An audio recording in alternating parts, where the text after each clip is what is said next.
público luego, los que vais a ir, si tenéis alguna pregunta concreta. Luego no os olvidéis, espero que tengáis nuestro anexo 4 que lo tiene que firmar antes de irse, que se va hoy, ¿vale? Entonces, pasar por él para que firme esos papeles que son importantes, que tenemos que entregar de la burocracia y demás. Pero sí, Domingo, pregunta. Te lo dimos ayer. Sí, lo tenemos aquí, pero que hay gente que faltaba. Faltaron 5. El de Marta no lo diste, ¿no, Domingo? No, Marta viene ahora. Viene ahora, perfecto. Vale, pues ese faltaba, ¿sabes? Por eso lo digo, que no os olvidéis que... Pues... Te damos la palabra, ¿por qué no están aquí tus colegas? ¿Por qué estás aquí solito? Bueno, estoy con ustedes y la verdad que ya tenía muchas ganas de estar aquí. Y bueno, mis compañeros básicamente no han podido venir por unas cuestiones burocráticas en cuanto a visado y demás. Y luego que es lo que está a punto de arruinar también la visita de nuestros estudiantes. Ya sabéis que las relaciones con lo que no sea Europa o Estados Unidos en ese sentido pasan por unos procesos burocráticos muy, no, a veces muy pesados, básicamente. ¿Y nos puedes presentar quiénes eran? Sí, bueno, algunos los conozco, otros no, eran de alguno del departamento básicamente de cultura, porque dentro de la universidad, en nuestro gobierno hay un departamento encargado de toda la parte de cultura, ¿vale? Y poco, bueno, que dirige las políticas hacia la cultura saharaui, que trabajan directamente con el Ministerio de Cultura Saharaui, ¿vale? Y creíamos que, bueno, al ser un foco cultural y demás, pues que estaría bien que estuviesen, que nos hablasen del papel que están desarrollando en los campamentos. Esa es un poco la idea de que participasen en el foco. Es muy interesante la pregunta que me has hecho, Pablo, en cuanto a por qué el castellano, por qué no el francés, por qué no el italiano, por qué no el inglés, no, y demás. Bueno, pues básicamente porque en ese estado saharaui que os hablaba antes hay una constitución y la constitución contempla por razones históricas, por razones culturales, que el castellano es una lengua oficial. De hecho, todos los documentos expedidos de la administración saharaui se expiden en árabe y en castellano, ¿vale? Independientemente bueno, pues, de toda esa crítica colonial que podamos tener, ¿no?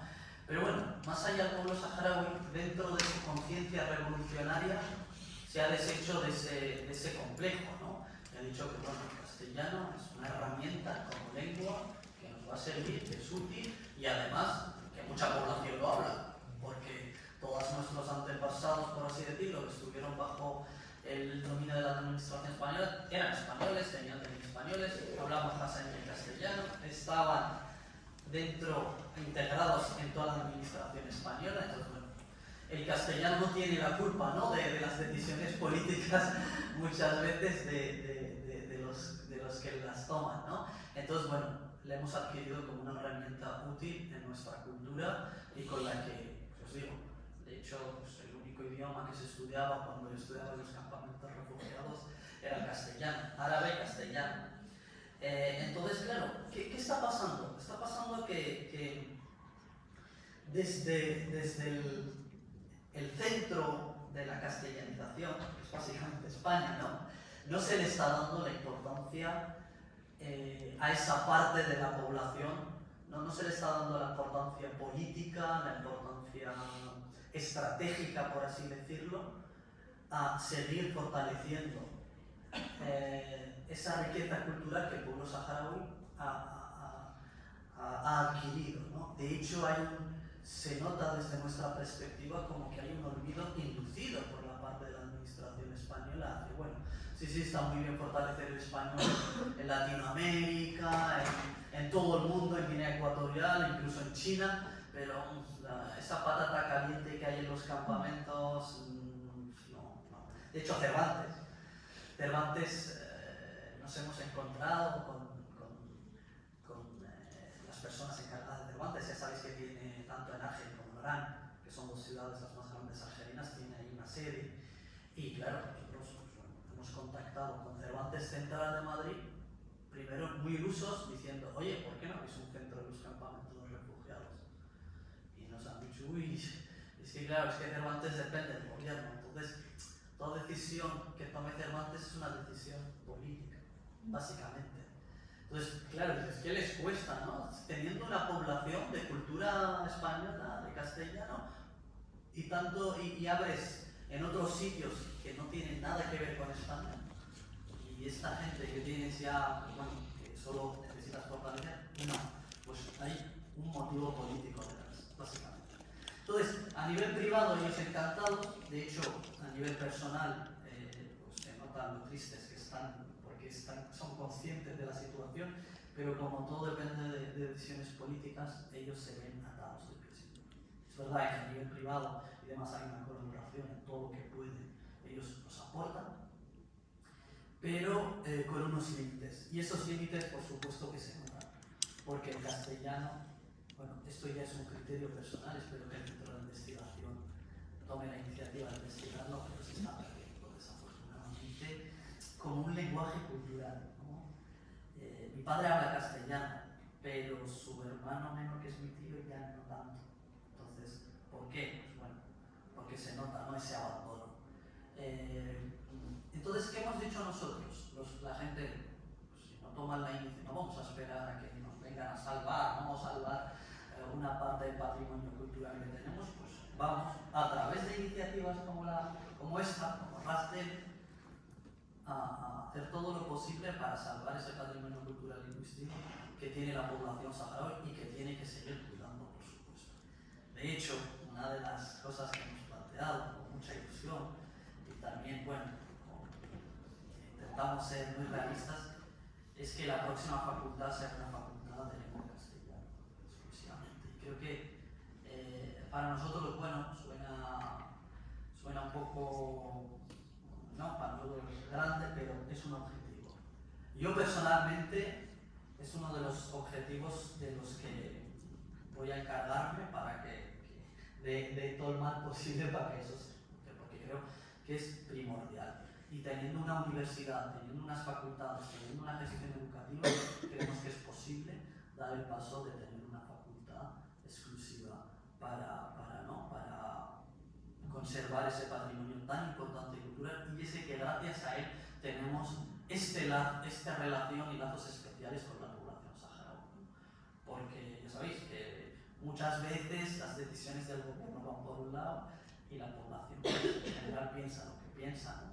Y por supuesto en Andalucía, sí, bueno, los que habéis estado ahí en los campamentos y los que habéis estado también, habréis visto coches de caravanas de la Junta de Andalucía, de las instituciones de Andalucía, de asociaciones, organizaciones y demás. Entonces Andalucía en los campamentos siempre ha estado muy presente. De hecho, el mayor número de niños de acogida que viene en el programa de vacaciones en paz viene aquí a Andalucía, ¿no? Entonces, claro, ese programa ha sido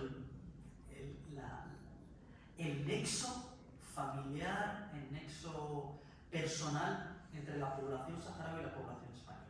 Porque yo he venido en ese programa, yo tengo padres españoles, son mis padres, porque desde los 7 años he venido todos los veranos a su casa, me he quedado a estudiar en su casa. Y yo siempre decía que estoy afortunado de tener 4 padres, ¿no? Y más abuelos, claro. Entonces, bueno, ese ha sido un nexo claro de que una familia española se preocupe por tu futuro y por ende actúa en consecuencia. Es decir, mi familia le preocupa las decisiones que toman los gobiernos en España en relación al conflicto del Sáhara Occidental, porque sabe que eso me afecta a mí, afecta a mi familia que la ha conocido y que la siente como la suya, ¿no?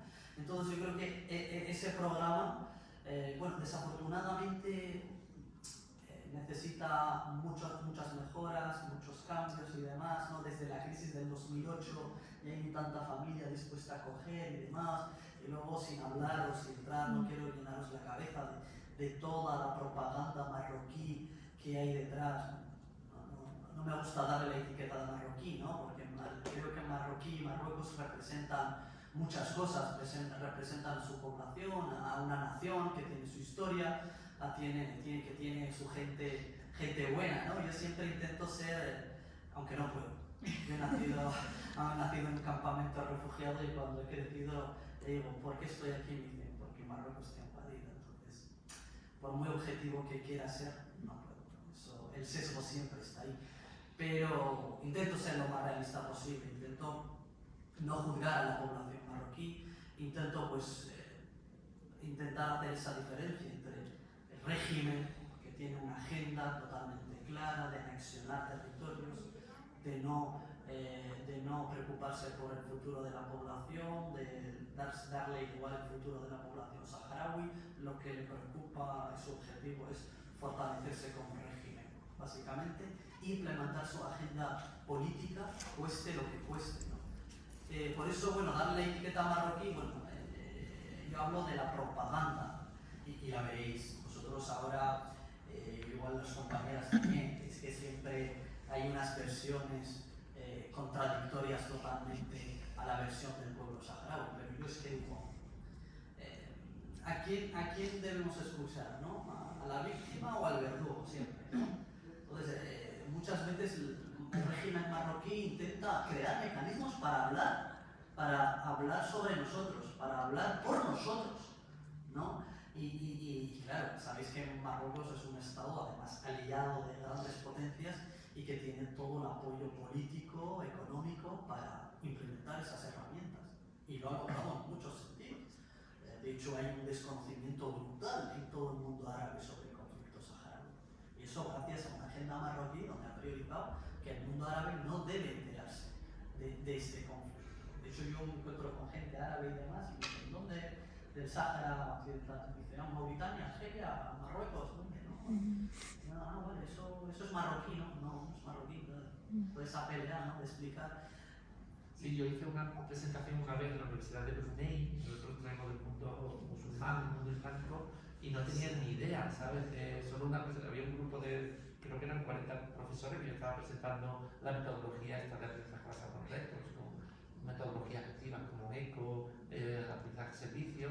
Entonces puse como ejemplo nuestro proyecto RASDELE, y de hecho Carmen Alegría me mandó un vídeo que pude proyectar allí, lo grabó en inglés y todo, para que lo pudieran entender. Y digo, bueno, ¿alguien sabe lo que es la situación de esta población? Y solo había uno que era como el director del Centro de Estudios Islámicos, que sabía del tema y sabía de la historia. Nadie más sabía. Y aquí en España, que es parte de nuestra historia, si le preguntas a los jóvenes, tampoco lo saben.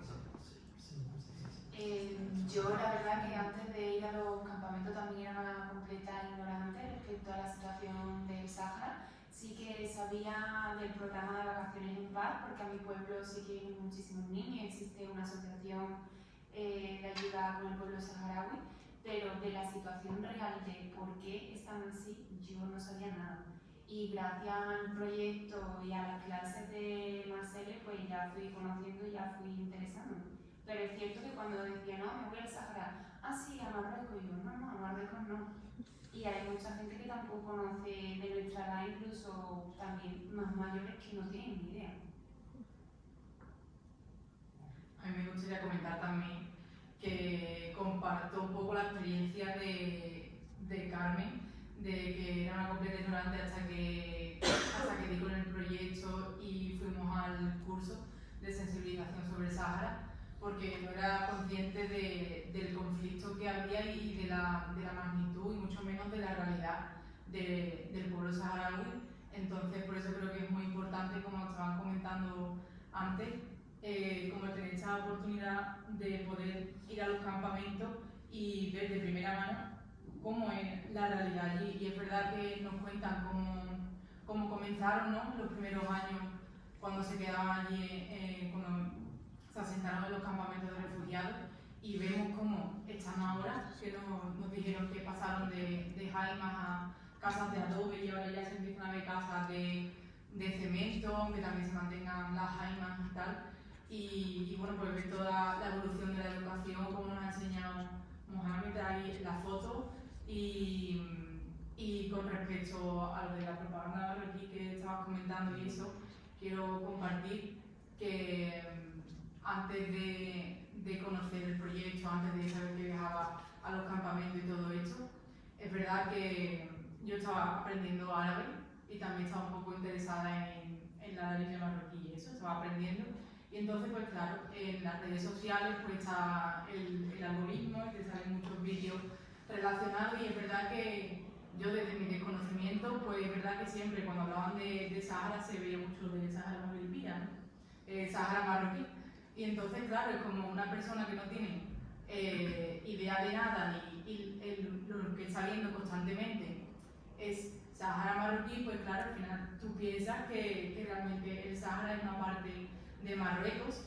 Y también recuerdo que creo que hubo polémica con algo de las camisetas o incluso de colgantes con la forma del país de Marruecos, porque claro, normalmente se suele ver con Marruecos incluyendo la parte que está ocupada, y entonces claro, pues había mucha gente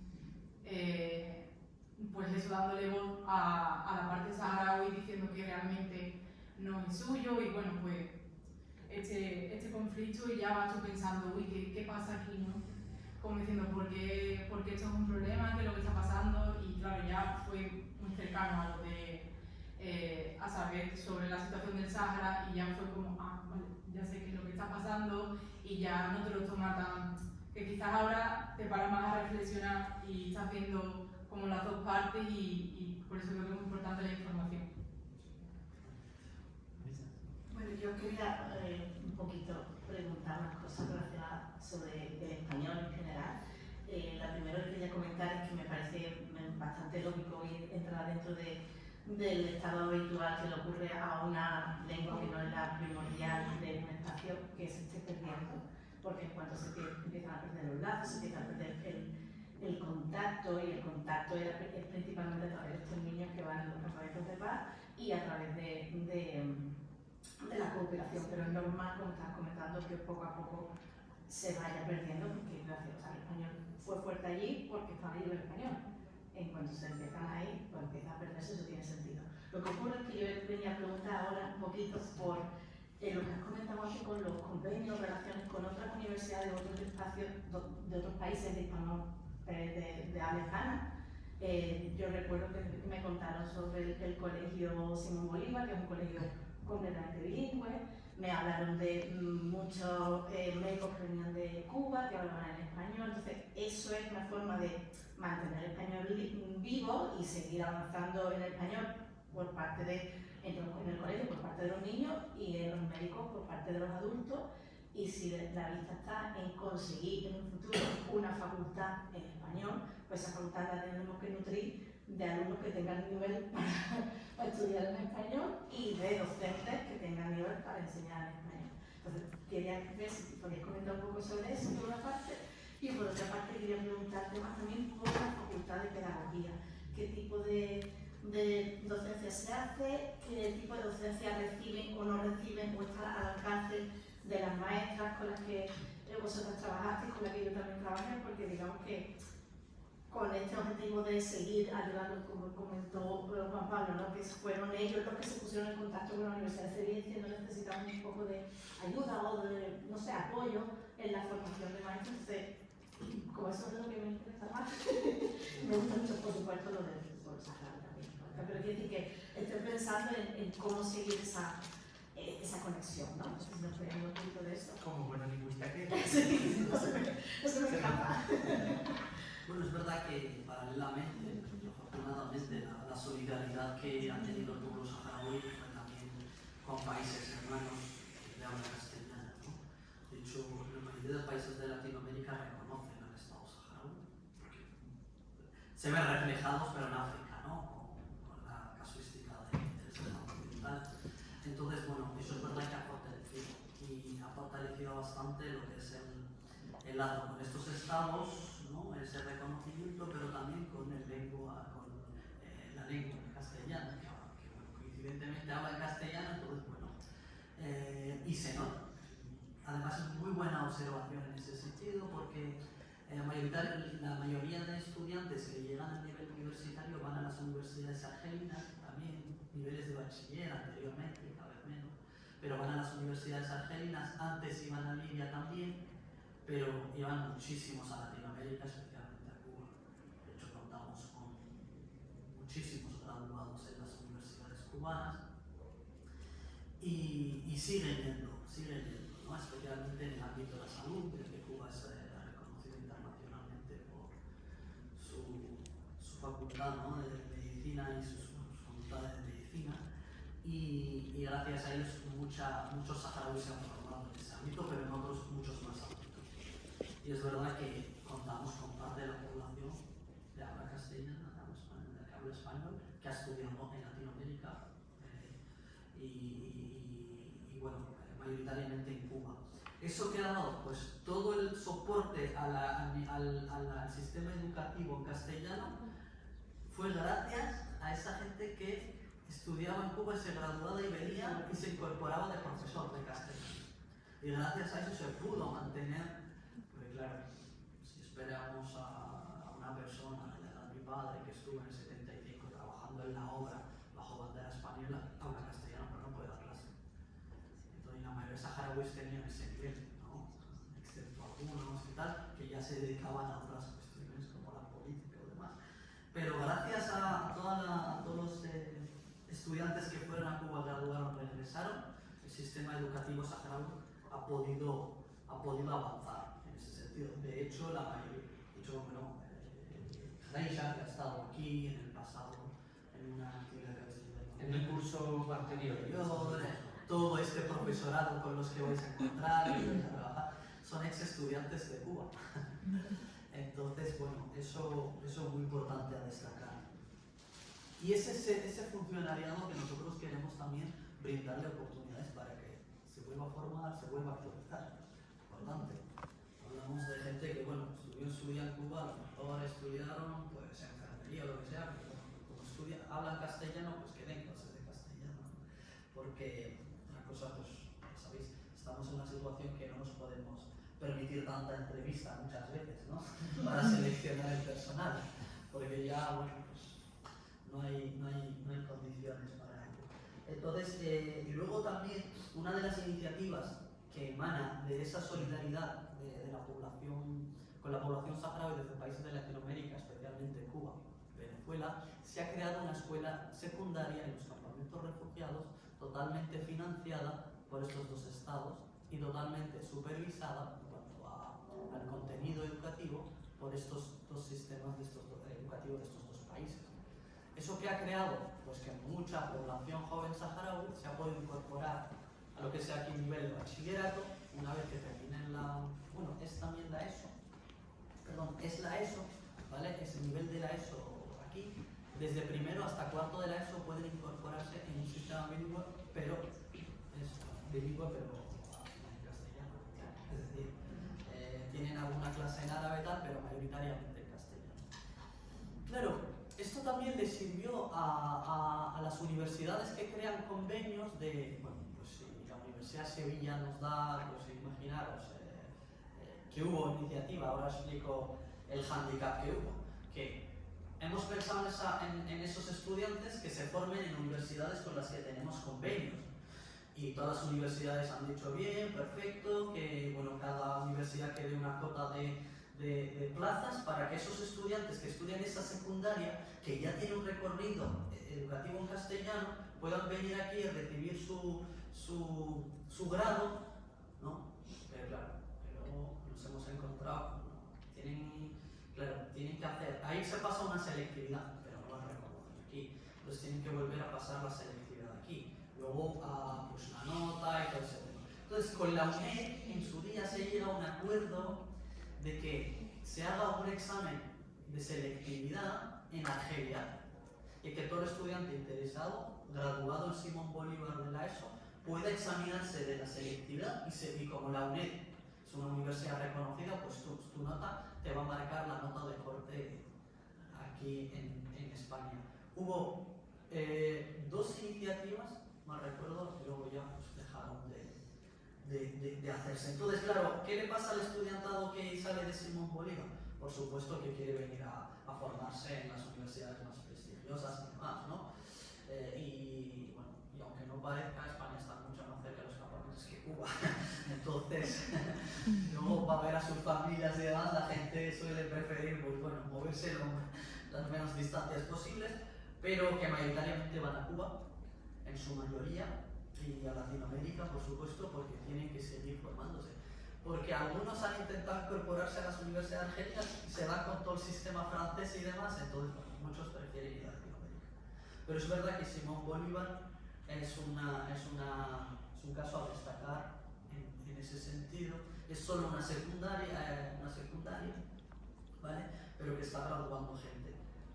Claro, luego un nivel de, que no sé, usted como lingüista y demás, un nivel de la ESO en castellano, claro, también hay que cuidarlo, ¿no? Luego hay que seguir formándose para que esa persona tenga la capacidad de contagiar, ¿no? a los demás, ¿no? Que no solamente hagan la ESO y luego que vayan a estudiar una carrera en Argelia donde el castellano se abandona, ¿no? Que muchos también les ha pasado en ese sentido. Sí, ¿no? ¿Y qué me podría comentar sobre la Facultad de Pedagogía? Que estaba comentando antes sobre eso. Vale, y bueno, aquí yo creo que a todos cuando escucháis facultad, pues imagináis, profesorado, estudiantado, que llega desde bachiller o de grado B, de grado superior y demás, y entra a la facultad e inicia su carrera de 4 años, O sea, que esto de pedagogía, a su grado, y luego si quiere continuar un máster. Bueno, no, nosotros en la Facultad de Pedagogía no funcionamos así, su facultad. Nosotros tenemos profesorado en la Facultad de Pedagogía donde se le forma a gente ya formada en el ámbito en otras universidades con las que tenemos convenio o con las universidades pues, que acogen a los estudiantes. Es decir, nos llega una persona que está interesada en ser profesor en los campamentos de refugiados porque tiene un cierto nivel universitario en cualquier grado, ¿vale? Nosotros valoramos su expediente en la Facultad de Pedagogía y le brindamos una formación para capacitarle de elementos para que él pueda dar clases. ¿Por qué? Porque antes, en una época, era todo el que sepa algo, pues que venga y le demos la oportunidad de que lo haga llegar a los alumnos. Pues gente que sabía, no sé, si sabes los números en castellano, es que, literal, era el inicio de la revolución, era recoger, oye Adrián, ¿te sabes las letras en castellano? Sí, pues ven, hay una pizarra, porfa, empieza esto. ¿Tú te sabes algún? Ya sabéis que en la lengua árabe nace del Corán, básicamente. Es decir, aquí tenemos la RAE, en la cultura árabe tenemos el Corán como referencia lingüística, más allá de la referencia religiosa y demás.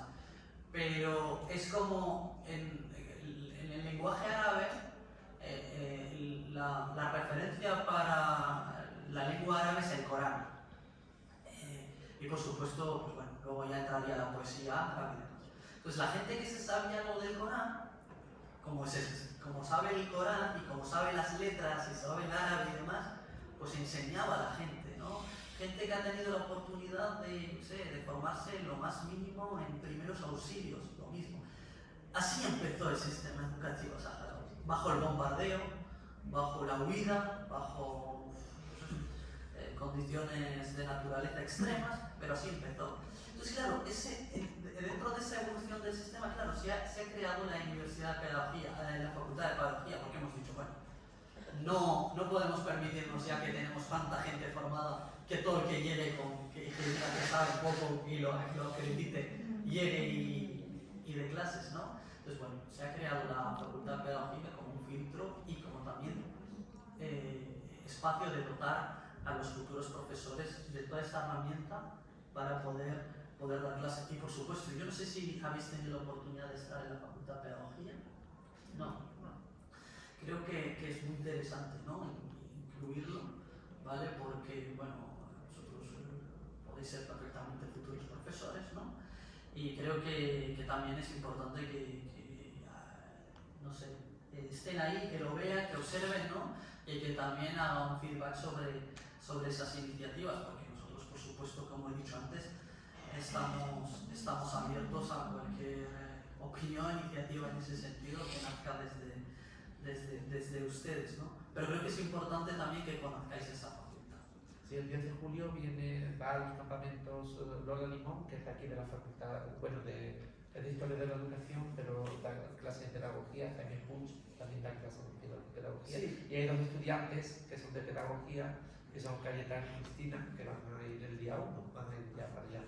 creo que nos queda poco tiempo, pero no quiero terminar la mesa sin que hable el público y le preguntéis, aunque él se va a quedar a comer aquí porque hasta esta tarde no sé dónde tiene que marchar. Si alguien de los que vais a los campamentos queréis aprovechar y quedar a comer con el grupo que se forme para comer, podéis aprovechar y hacerle todas las preguntas que queráis y de índole más personal del tema de viaje y de estancia allí, de las prácticas allí, porque él es vuestro tutor, bueno, en cierto modo es que os acoge allí, ¿no? Que por eso el anexo 4 os lo tiene que firmar él hoy antes de irse, ahora en el descanso lo aprovechamos. Pero ¿tenéis alguien quiere decir algo, preguntar algo, comentar algo? Antes de que terminemos la mesa redonda, ¿alguna inquietud, alguna pregunta? ¿Algún anuncio? Eduardo, ¿tú quieres comentar lo de los cuentos que los tenemos aquí? Ahora lo vamos a poner en la mesa. Muy rápidamente, pero ven que tengas un micro que quede, o aquí que te va a agradar, Adrián, ahí tienes un micro. Bueno. Pero mejor que se le vea, que se le venga grabado. Se le vea, muy importante que se le vea. Da igual lo que diga. Paula, ¿tú tienes ahí dentro del cuaderno ese título de los cuentos que le escribes? Sácalo un momento, son las 7 páginas que hay al final. Son en A3 que no son papel de fotografía. Por eso lo vamos a poner aquí en la mesa. Si alguien sí, ponlo aquí en la mesa, si quiero dáselo a Eduardo, pues se lo quiero mostrar, pero ya tienen la fotocopia de la fotografía.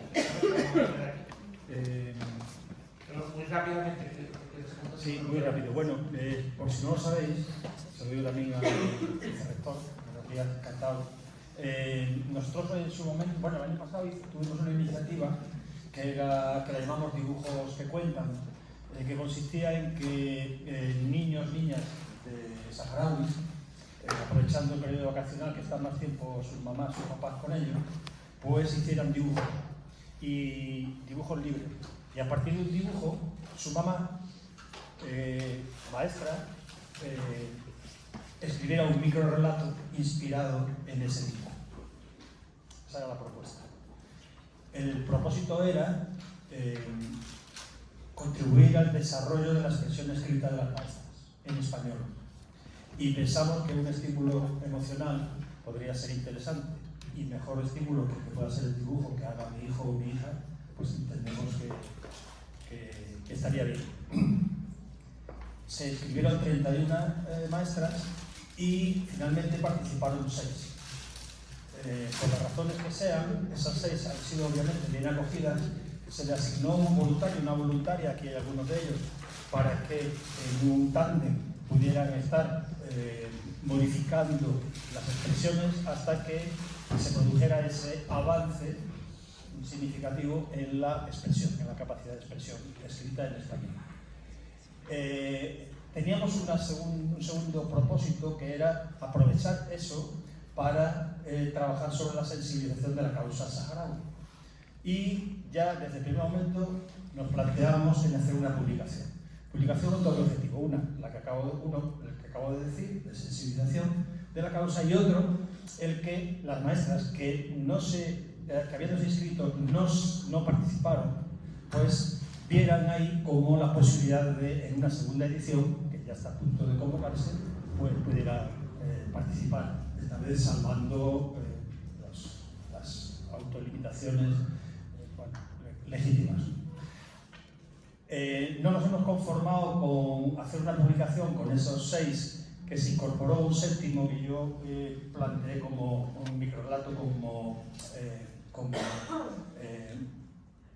modelo, a partir de un dibujo de mi hijo pequeño,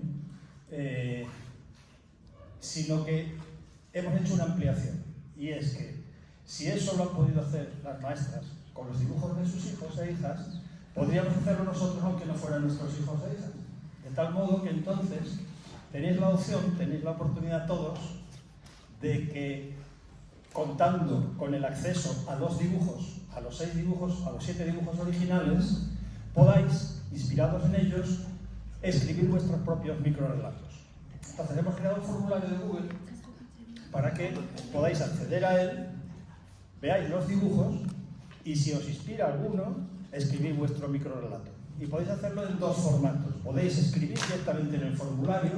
El microrelato no debe de sobrepasar 150 páginas, perdón, 150 palabras, ya está bien, ya está bien. Pero también tenéis la opción de escribirlo a mano, hacerle una foto y subir, en el propio formulario, subir el microrelato, la foto de ese microrelato, de ese manuscrito. Nuestro objetivo es llegar a 50. ¿Por qué 50? Porque este año se cumplen 50 de exilio. Y nos parecía una buena cifra y sobre todo fácil de recordar. Ojalá no sean 50, sean muchas más, pero en cualquier caso, las más que sean, de todos, haremos una selección para que sea publicado también en formato impreso, junto con los microrelatos originales, por supuesto, con los dibujos, y esa sea una publicación que sea a disposición comercial, obviamente con todos los beneficios que suponga, trasladados a las bibliotecas de los campamentos. Entonces, os pasamos el enlace del formulario.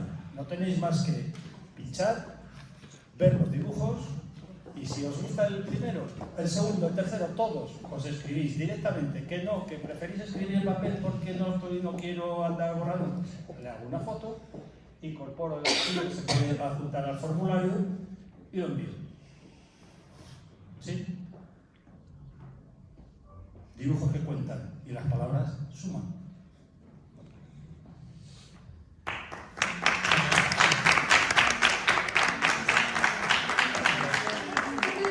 Aquí lo tenéis, ¿vale? Las páginas estas. Sí, Yo mandaré a quien lo quiera, le mandamos esto. A lo largo de la mañana, que me falta todavía crear el QR para que directamente a través de enfocar el móvil no tengáis que andar escribiendo, accedéis al formulario y el formulario ya se queda registrado en vuestro móvil, en vuestro dispositivo y a partir de ahí, cuando queráis, lo hacéis. ¿Sí? Os animo a ello. Creo que la causa lo merece. Muchas más gracias. Eduardo Herrero, de Arquitectura Técnica, estuvo el año pasado también en el campamento, parte del proyecto de estamos haciendo de ECO, el coordinador en realidad del proyecto. Y nada, pues terminamos ya la mesa, ¿vale? Ahora tenemos ahí unas pastas que ha traído Marta, que le agradezco. Muchísimas gracias Eduardo, muchísimas gracias Marisa, muchísimas gracias Carmen, Elena y sobre todo Carmen por haber venido y haber compartido con nosotros pues, este rato. Ahora seguimos, después del descanso a las 12, tenemos otra charla y luego tenemos una cosa especial con un cortometraje saharaui, ¿de acuerdo? Pues nada, muchísimas gracias a todo el mundo que estáis aquí y ahora es el momento de interacción con las pastas y demás.